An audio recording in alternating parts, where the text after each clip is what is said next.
Dear guests, welcome back. I hope you're having a fantastic time so far here at the Finance Magnates Africa Summit. Please take your seats as we're about to start our next panel, Payments in Africa, a cross-border, cross-device revolution.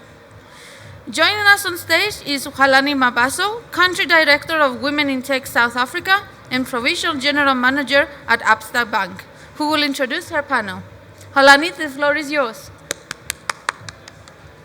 Right, thank you very much. I think there's a lot of noise in the background, so stay with us.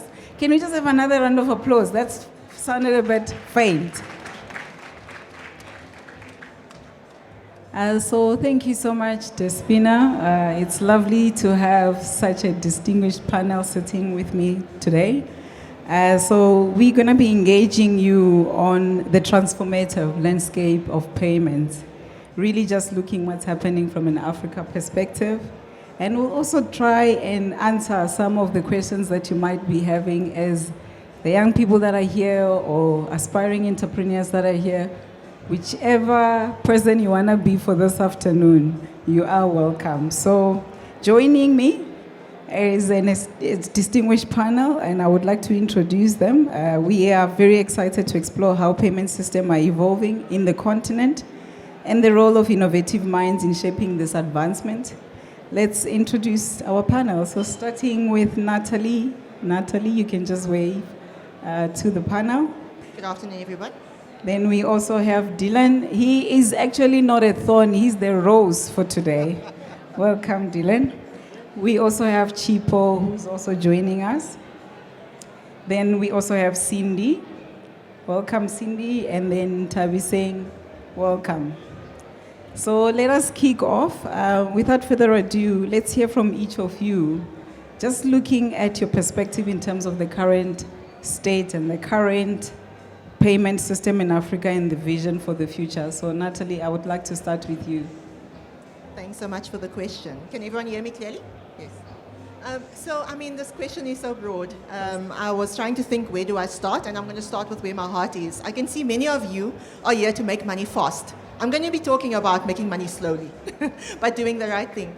So what excites me most in the payment industry and in the cross-border space is the innovation that is happening to advance inclusive payments. So when I talk about financial inclusion, I'm saying that everybody, everywhere, has the right to have products that are affordable, accessible, and relevant to their needs. We want to make sure that no matter where people live and how much they earn, they have products to save, to pay for things, to send money home, to protect themselves and their families against risk in the form of insurance. And so what excites me is that the innovation hasn't just been about tech. Yes, there's been innovation in tech that drives financial inclusion, and Cindy from Onafriq, I'm sure, will tell you about a lot of the exciting things they're doing, going beyond just sending money, but sending goods, sending Netflix vouchers, paying electricity cross-border, etc. We have tech in the regional players, so the TCIB that has just launched recently, also increasing the reach. And why this is important and why I'm talking about financial inclusion to a group of people in South Africa today is SA is the biggest sender of remittances on the continent. And why that is important is many of our neighboring countries rely on remittances as their primary source of income. So in Eswatini, 24% of people use remittances as their primary income. In Lesotho, remittances account for 20% of the GDP. And when people receive remittances, many of us in the room know that money doesn't go for sneakers. That money goes for food, it goes for healthcare, and it goes for education. So that's why I'm passionate about the innovation in tech, but more excitingly has been the innovation in price and in reach. So I'm sure my colleagues are going to be talking about the innovation in reach. In price, we've really seen a huge improvement. In 2018, the average cost of remittances was around 12.6% of the value you're sending. We've done a good job as an industry, reducing it down to 7.2% in 2021. But we still have a long way to go together to get down to the World Bank goal of 3%. Again, if you imagine that people are only spending 3%, it just means that there's that much more to go for food, for healthcare, emergencies, as well as starting and growing businesses. That sounds fantastic. So I would like to hear from Dylan. What are your thoughts? So I think if you look at firstly, I'm going to encapsulate it in a few keywords firstly. So if you look at the continent and what we're doing from a payments perspective, there are specific themes that tend to come out, and I say this in working within the fintech space for a long time. People forget on the African continent, I guess from a visa perspective, as well as my colleagues will potentially touch on it, we look after 54 markets within the SSA region. And each of these has such a diverse ecosystem of payments that there are a lot of people outside of Africa trying to tap into these spaces, but they don't necessarily have the context and the knowledge of how to do so. So when I mention keywords, I think firstly, I work with fintechs from across the continent on a daily basis. I think collaboration firstly is key. If you look at the ecosystem and the types of players that are emerging on a day-to-day basis, I think in fintech in general, just linking people up for me and creating an ecosystem of inclusion as well as collaboration is where we're going to win, because it builds out stronger value props for customers firstly, but also it builds up a good ecosystem of players that can create stronger solutions and can bring customer-centric solutions firstly. I think the next one that I'll touch on is interoperability, and I don't mean interoperability in a payment sense per se. I mean interoperability specifically in creating standards so that you can drive a framework around different types of technologies converging with each other. And by that what I mean is each and every one of us deals with digital and digital inclusion, financial inclusion, but also I would say digital innovation as well. If there's anyone in the room that can tell me their organization is not working towards creating a single platform, single sign-on capability, single front-end, single back-end, easy technology to link up into from an API perspective, I would say you're probably lying. But if you do, then you're in a unique case. But I think interoperability between ourselves as well as each player within the continent is also key in driving the ecosystem forward and creating an ecosystem of that inclusive payment society. And I think the last one I'd like to touch on is on technology specifically. I mean, I'm very excited about technology, and from a Visa perspective, we're very key on driving emergent technologies and how we include them within our suite and how we utilize them as staff members, but as well as products that we can put out into the market. I mean, I don't know if you guys have seen the launch of GPT 4.0. I was chatting to some of my panel about it just now, but the movement in technology and the scale at which these things are moving, I feel like an old man, and I'm not. And we have to be on top of emerging technologies on a day-to-day basis. If you look at what GPT 4.0 is doing with its algorithm, it's actually very, very scary in what it's in what it's bringing to the fore, but scary and exciting at the same time. And I think just one other thing to touch on is stuff like blockchain. It might have, maybe crypto in the past might have been frowned upon in many ways from a let's say from a scheme perspective, because it's not a traditional payments ecosystem. But I, for one, am very excited about what we're going to do within the crypto space within the future. You would have seen the South African regulation change around crypto, and potentially allowing for crypto partners and providers to emerge and to start partnering with the likes of established players within the market. But I think also we're looking at utilizing new ways of driving blockchain and ledger technology in the payments ecosystem and cross-border as well. So, I'll leave it there, but if there are any questions around emerging technologies, I'm happy to chat about it. I'm very passionate about these things. And they do say that we talk more than men. Anyway, Chipo, we've heard about financial inclusion. We've heard about a little bit of what's happening with Visa. Can you share your thoughts with us? Thank you so much. So effectively what the last two speakers have said is that payments in Africa are driven by technology advancements, they're driven by regulatory reforms, and they're also driven by a need to drive financial inclusion.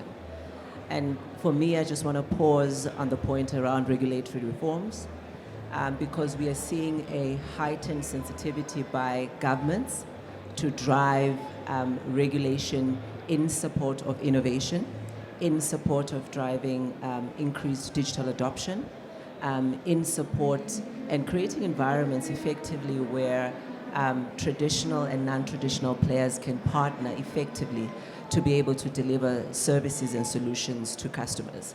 We have a very unique continent, very diverse. What happens across the border, 20 k's from one town to another, is fundamentally different. Even the definitions of access to financial services is different across borders. And one thing that we know for a fact is that we don't have a cookie-cut recipe in Africa, right? And that's why the need for different types of partnerships, is important, because typically when a traditional player like ourselves as Nedbank would partner with a fintech, we would choose a fintech that specializes, number one, in a specific geographical area, and probably specializes in a specific vertical or area where we are underweight, and we want to go in there and service those customers. So for me, the African landscape is extremely exciting. I think there's a lot to look forward to. We leapfrog a lot of technology. We've got excellent success stories on the African continent, whether it's in M-Pesa, we've got MTN Momo, so many of these success stories that are coming out of Africa. And it's encouraging to see and realize that young people across the continent are waking up to the fact that they have to come up with solutions that are best placed to serve the African population. 1.2 billion people is no small feat. So I'll leave it there. 1.2 billion people. Can we just give a round of applause for Africa? There's a lot of possibilities. We might not say it, but Cindy, your thoughts? Yeah, thanks, Hwalani, and thanks to the fellow panelists as well. I think I'm going to touch a little bit on everything that everyone has said so far. Basically, we can split Africa into South Africa and the rest of Africa. I think, while we're on one continent, we should know that South Africa is a little bit more advanced in terms of the digital payment space.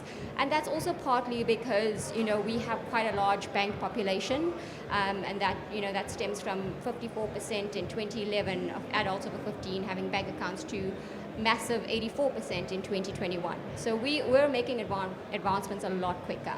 And that's also enabled by, innovative companies that's at the forefront of this digital space and where they want to be, like Yoko, like Stitch, like all these banks who's encouraging and driving fintech growth at the moment. And then you hop across the borders to Africa, where there's still a lot of innovation. People, I think, are entrepreneurial within Africa. So there's a lot of development taking place. And I think the biggest growth we've seen is in the mobile money space. I think, as Chipo has mentioned, the penetration of M-Pesa in Kenya, of MTN and amongst others, has just deeply widened that accessibility for people and brought in that financial inclusion. And I think, just understanding all of that and helping to grow that is very important for all of us here on this panel, who can collaborate with each other and work together to drive that even further. Of course, there's the challenges, regulatory one, currency fluctuations, licensing, all of those things, KYC compliance. We've got a long way to go in terms of where we need to get to for financial inclusion across all of the continent. But I think it is a very exciting space to be in. And I, for one, I think I'm very excited to be a part of this. That's wonderful. I think the most amazing thing about this afternoon is that you're hearing from all this amazing institution. And Nthabiseng, I would like to hear from a Standard Bank perspective. Thank you. So I think we get the sense that the space is very busy, and it's very dynamic, and it's very complex. And that's because you have many players trying to solve the pain point of expensive payments, opaque, so you don't know when it's going to go, be delivered on the other side. There's regulatory considerations. And essentially, when we look then just at remittances as an example, there are 40 million Africans sending remittances into Africa, so those living in the diaspora, or intra-Africa, to the value of 100 billion US dollars a year. 20 billion of that is intra-Africa. So what that means then is that as they're sending this money, as I said, it's slow, it's expensive, and there is a lot of compliance considerations for those of us who are the service providers that we have to comply with. So when we look at the future then, what does that look like? When we look at some of the tech that's emerging, you'd look at things like digital identity, which are enabling you to be more in control and in a more secure way of managing your identity, leveraging things like blockchain. You've got payments, which have to be instant and near real time. Then you've got data to leverage, which also helps you with financial inclusion and being able to get into other financial services such as credit and insurance. And then lastly, you have the regulatory environment. So if we were to put the customer at the center of this conversation, let's say there's someone named Tandi who's living in South Africa and wants to send money to her cousin in Zimbabwe. This then means that she's in control of her identity through digital identity, and it's exciting to see some of the things that are happening across the continent in this regard, in South Africa, in Kenya, etc. But it also means that the marginalized are then able to access financial services that they otherwise wouldn't have. She can then, through tech and interoperability and the payments, get that instant payment through to her cousin. And on his side, when he receives that payment, it means that he doesn't have to then cash out as we see today. Cash is still very prevalent, but by not having to cash out, it means that he's then not spending time or part of that money to then travel into the nearest center to then be able to cash that out. He can use it digitally in his environment and be able to spend it at a spaza shop or a retailer within his community. So then you're building up a digital ecosystem in that area, and then being able to, through again the tech, be able to bring small businesses and trade into the ecosystem as well.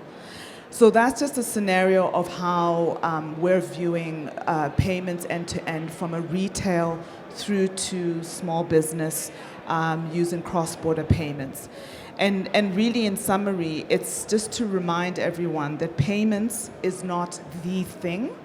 It's really a catalyst to financial inclusion and economic growth. Thanks.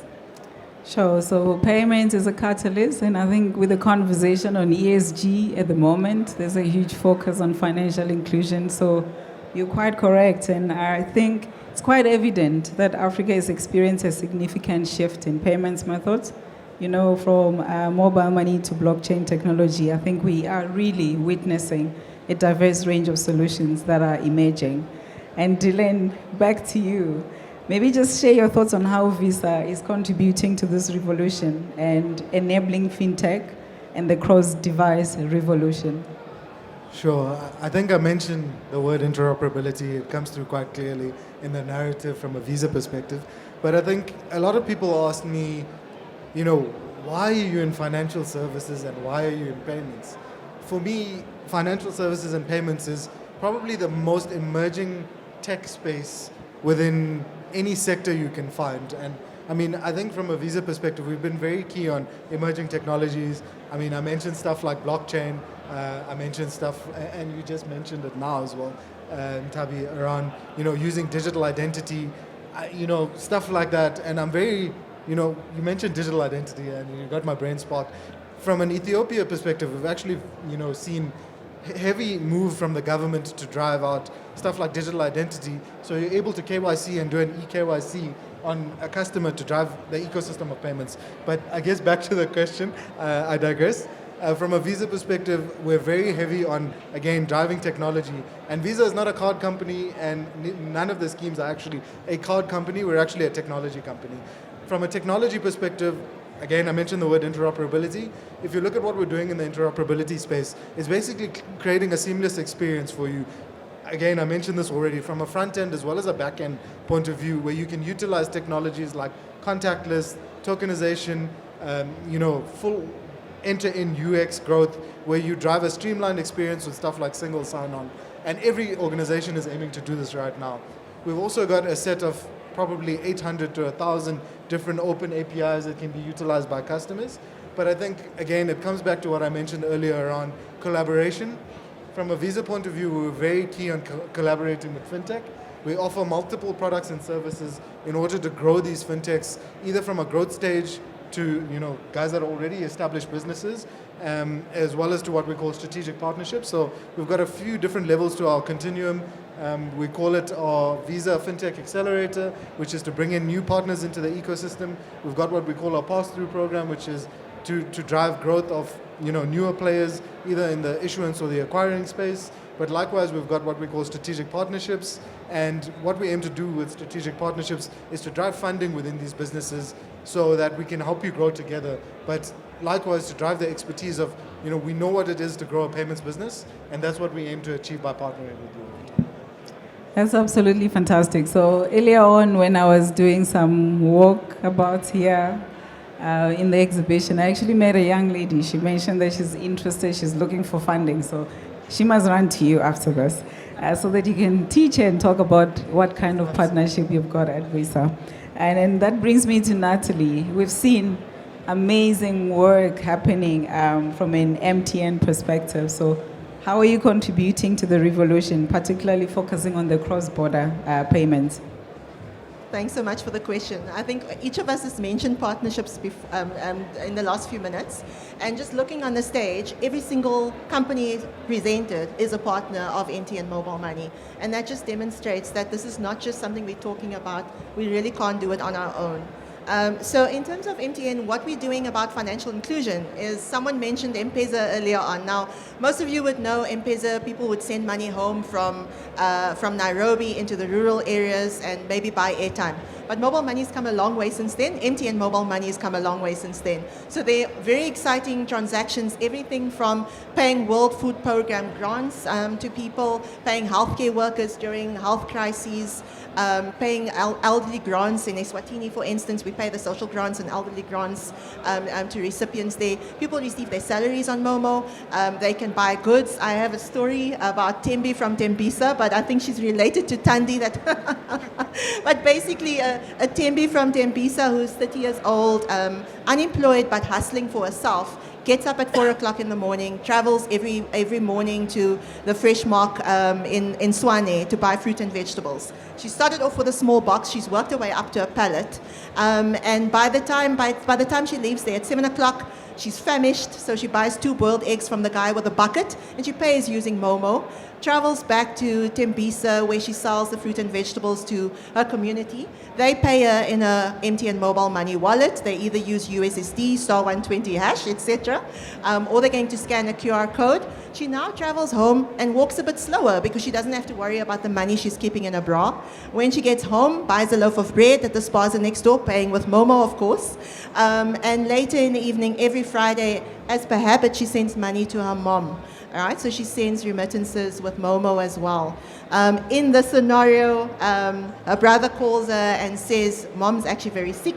So now she's worried about her mom, right, in Zimbabwe.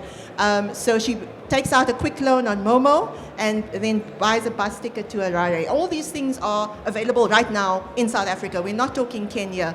But I just want to demonstrate what we mean when we say financial inclusion, what we mean when we talk about relevant use cases. So that's what we're doing in SA. I've mentioned across Africa. I started off by saying I want to teach you how to make money slowly. So mobile money is a low value, high volume game. But once you hit the volumes, the money follows. So in 2023, we did 17.6 billion mobile money transactions across Africa to the value of $272 billion. We've had such growth that we have over 73 million active users on a monthly basis. So this is not just a story of something that happened in Kenya anymore. It's something that's changing people's lives and improving people's lives every day. And that's really what excites me. Now, that's impressive work, Dylan and Natalie. So one of the things that is actually being talked about a lot is ChatGPT. I think we're no longer writing emails and speeches and all of that, but I think also that's having an impact in terms of what's happening in payment. And Chipo, that brings me to you from a Nedbank perspective. How do you see traditional payment system evolving within this digital age?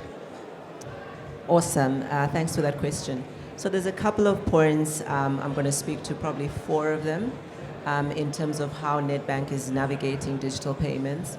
And the first one really is around seamless integration. And seamless integration because we understand that our customers' demands in terms of how they engage with financial services is shifting. Whether I'm making a payment on an online platform, whether I'm using mobile money, whether I'm in an in-store and I'm about to make a payment, the customer, me and you, we expect that to be seamless. And we expect it to be secure, we expect it to be fast. So at Nedbank, we understand that that is what our customers need. And We also work with a lot of partners. We call them third-party payment processors, and everybody on this panel, literally, every single day, we are working around the clock to settle payments, to make sure that payments are done, people get their money on time, etc. And just to give you an interesting stat, at Nedbank last year alone, we processed almost R1 billion in our acquiring business. We've got the largest market share as it relates to acquiring. And that just speaks volumes in terms of how Nedbank supports small businesses, Nedbank's commitment to ensuring that payments are seamless, secure, and they're fast as well. The other thing that we are sort of obsessed about from a Nedbank perspective is enhanced security. I always say to people, as a bank, the burden of proof and responsibility is much higher on our side. If for any reason you were to lose money today in your account through a third party, for example, the first place you would call is your bank and say, my money has gone missing. And it might not necessarily be the bank's fault that your money has gone missing. It could be a platform that you're engaging with and something has gone wrong. But that's the responsibility that banks have to ensure that from a security perspective, all the payments are secure. And as we talk about instant payments, we have PayShap, which recently launched in South Africa, doing extremely well. And within the industry right now, we are debating increasing the limits, because it's 3,000 right now. Do we increase it to 50,000 plus? How do we get non-bank participants to play within the payments value chain without introducing risk? How are settlements going to be done? How many windows of settlement need to be done, etc. So there's all these things that we think about from a Nedbank perspective that are really, really important as we evolve our payments journey. The next point that I want to share with you really is around hyper-personalization.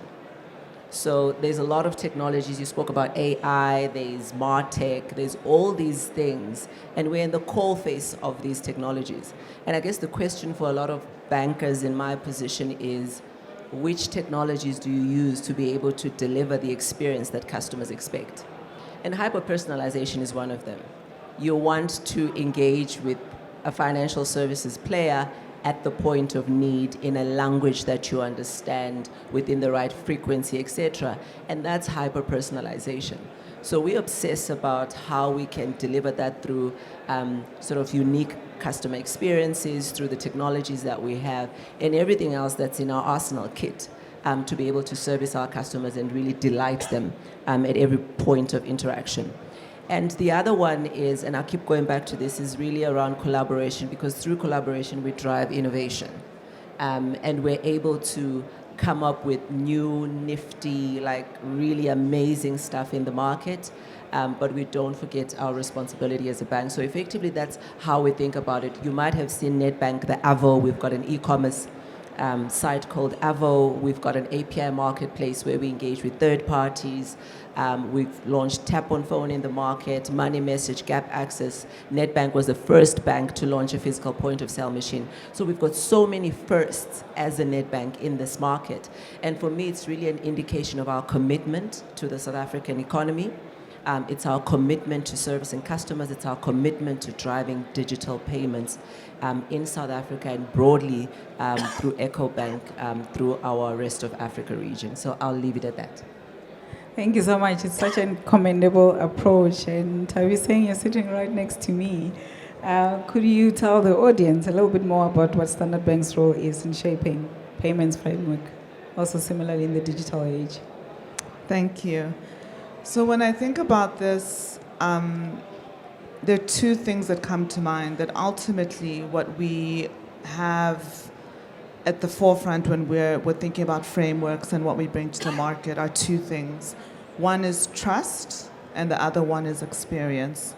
So whether we're delivering this for a retail market, like I said, a Thandi that's trying to do a cross-border payment, or for a corporate who is one of our partners who we are then servicing with cross-border services, ultimately it's about trust and experience. So just again, from a corporate experience, we're still ultimately a bank. It's still about payments. It's still about treasury services. It's still about forex. But now if we come then to break those two things down in terms of trust and customer experience, I spoke earlier about digital identity, payments, data, and compliance.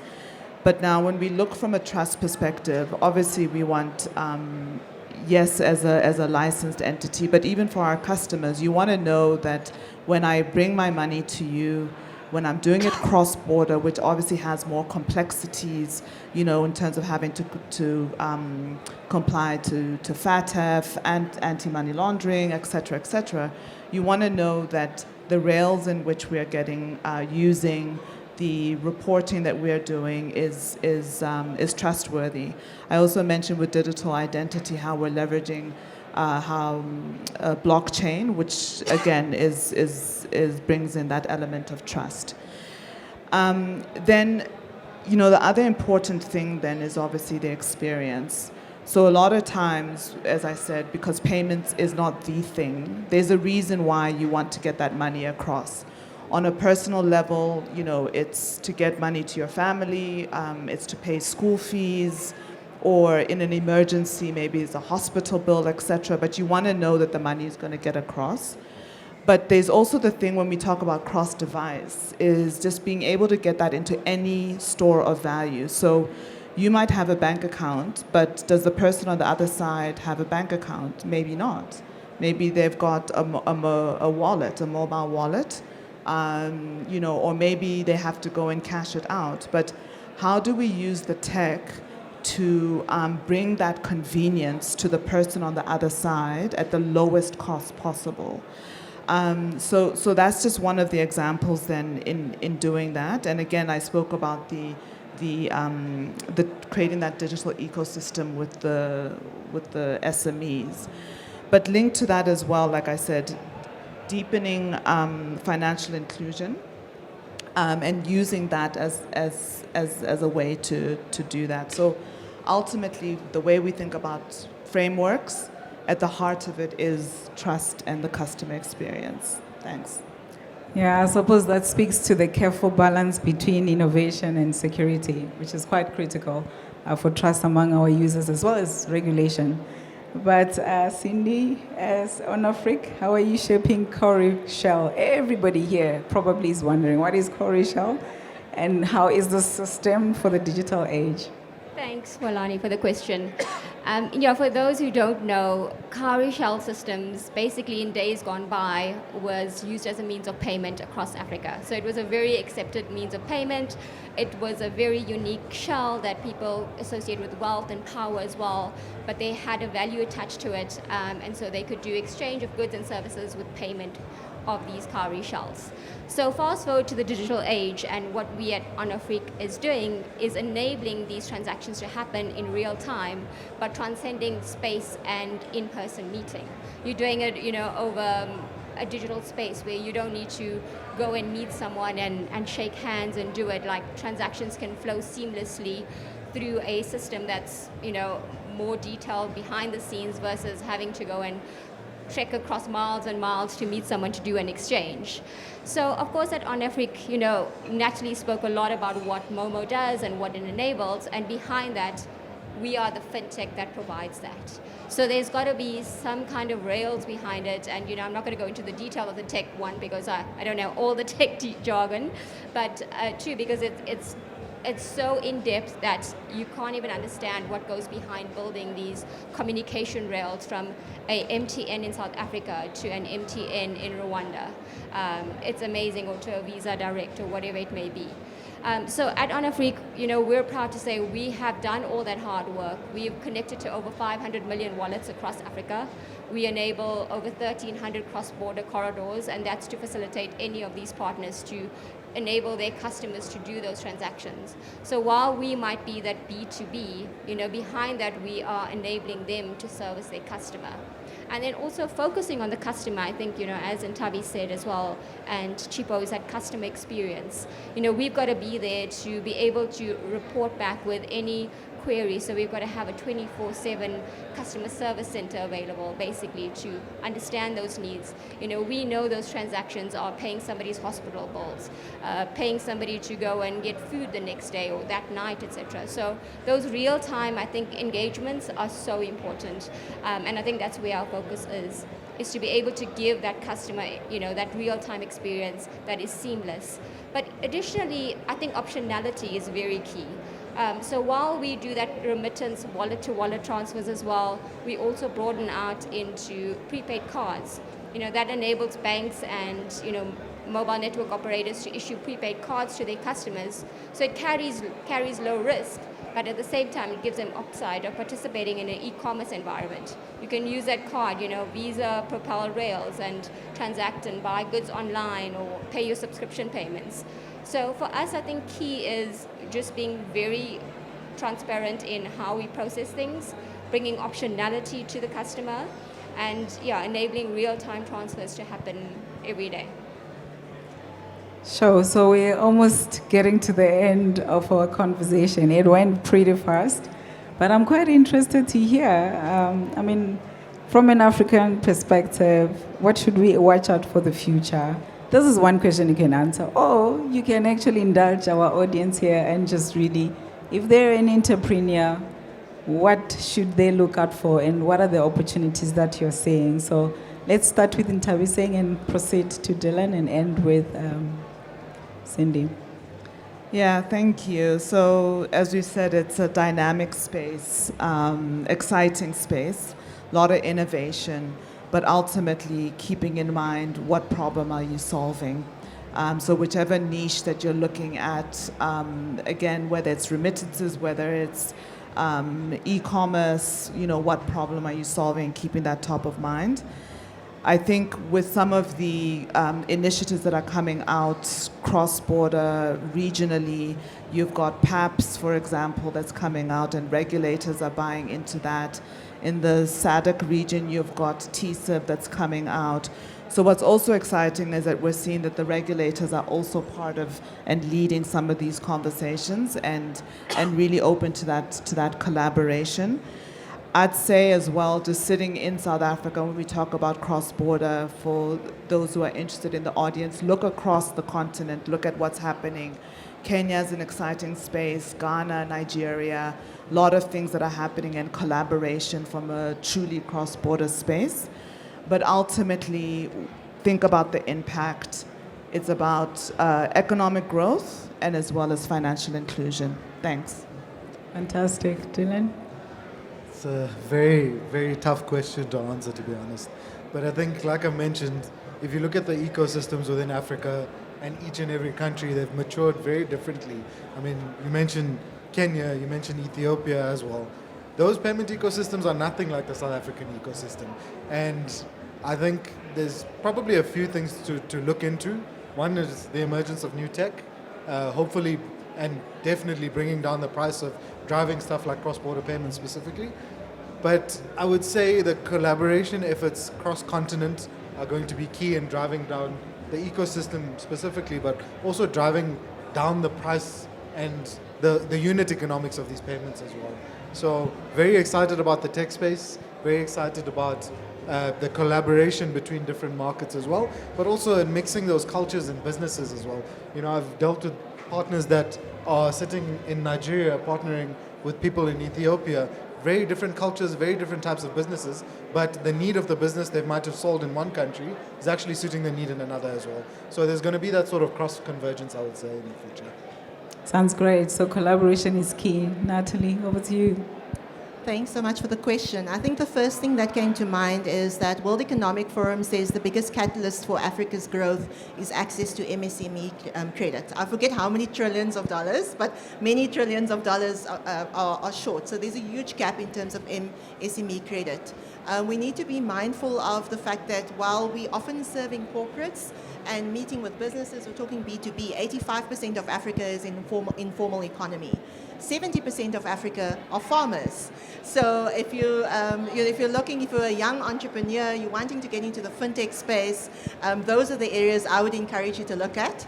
But before you do that, we've heard earlier, I think Nthabiseng was saying there's no cookie, or Chipo was saying there's no cookie cutter. You can't copy and paste what you've done in South Africa and think it's going to hold in Kenya or Nigeria. So the first thing you do, and this is coming from someone who's worked in 22 countries in Africa, go to Nigeria. There is nothing like it. If you can make it there, you can make it anywhere. You're going to hear what real entrepreneurship is about. You're going to understand that quality is fit for purpose. And while we are still standing and admiring the problem and building specs, Nigerians have found a way to get over it and monetize it. So there's nothing that's going to energize you more as an entrepreneur than go to Nigeria.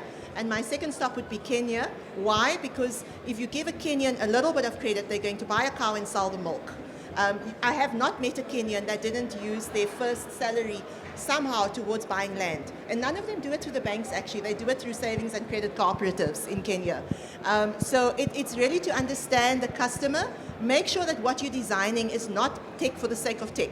Not because this is the sexiest new thing, because AI is here now. There needs to be a problem that you're trying to solve or an opportunity that you're trying to leverage, and really take the time to understand that customer that you're solving for, where they live, what their day-to-day problems are, what do they have in their hand. It's no use you designing an app where what they have is a feature phone, Mobicel, that can only take 2 apps, right? So do they have access to data? Can they afford data?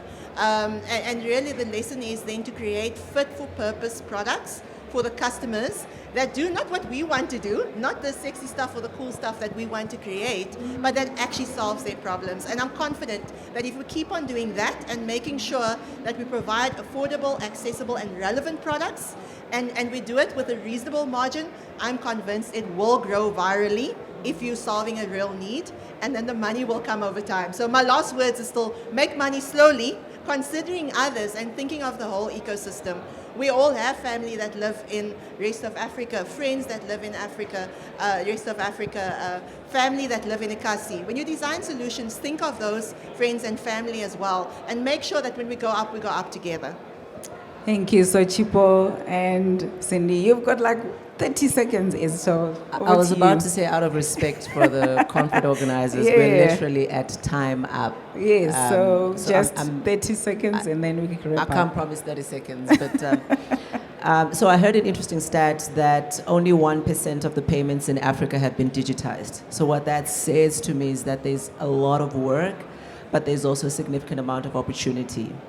Other areas that I think are extremely interesting at the intersection of payments and health tech is femtech, particularly health solutions geared at females in Africa having children late, how we can finance and service that. The SME market obviously is in need of being serviced. And if you just think about digital payments and what they can do and how they can sort of drive financial inclusion, drive socioeconomic development in a lot of countries, I think there's still so much work that needs to be done. Another interesting geographical area in Africa is Egypt. So do yourself a favor, everything hot is coming out of Egypt right now. And all the market sensing, all the investment is flowing into Egypt. Why? Because there's interesting stuff that's coming out of there, and it's a revolution in terms of payment and fintech that we have not seen on the African continent. So I'll leave it at that. Definitely not 30 seconds. So Cindy? I'll try my best. I think I'll sum it up very quickly. So with our tagline of Onafriq, which is where there's access, there's growth. And I think what we want to do is just hone on that point that you need accessibility and then you create that growth opportunity. So figure that out and I think we can go very far. But also touching on what our panelists here said is that collaborative efforts. So those discussions that we're having right here, right now, and I think, Onafriq and each one of these panelists have had discussions to some degree, some more than others, and that leads to more innovation, more growth, etc. And I think, it's a very exciting space out there at the moment. Obviously, things to watch out for is how does the AI impact, how does the crypto discussions impact, etc. But taking into account being very aware of regulatory aspects and regulatory growth, I think there's a very long path for the digital space in Africa. Fantastic. So unfortunately, that's all the time we have for today. I'd like to extend my heartfelt gratitude to my panelists. Thank you very much for the valuable insights. And also to you as the audience. Unfortunately, we couldn't get you to ask questions, but we're still here. We are going to give you a moment to ask questions later on, but let us continue to collaborate and innovate towards a brighter future for all. And thank you very much.